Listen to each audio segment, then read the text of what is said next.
زورنوان هری کبنار لعفرینی هین بزرنه و بلورا خوا چاند و فلوکلورا کردی پیشکشی حزگیرن موزیکا کردی دیکه. آپی همو یه 87 سالی به دنگ زرنه خوا لسرانسری جای کرمنج بنابو دنگه. گلک نفش جه زرنوانان پرورده کرنه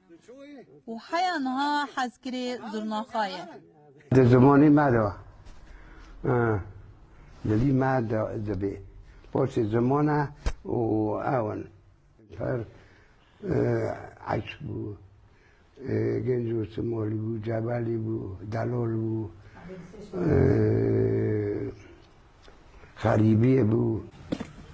لگوری ولاتیان در دوری 7 سالی بلور و زرنه خارا بکر و لنافچه عفرین گند بگند دگری که فادل همو کسان دانی روزانه جوات نوی هبون زاروک و جوان و کال و پیر ل در دوری وی کند بون این گهداری موزیکا کردی به بلور و زرنه آپی همو دکرن دستر دی هفته را از آنم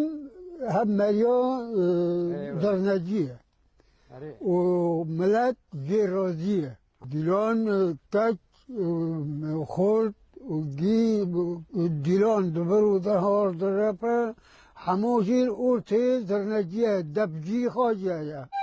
گووند و دیلان کردی به زرنا آپی همو شند بون به صدان استران کردی به دنگ زرنا یاویت ناس کرن و دهش و هست ولاتیان دا هاتی چاندن جبر روشا شر همو زاروک نوی کوچبر بونه لی هوال و دوست نوی بچوک و مزن لدر دوری وی دجزن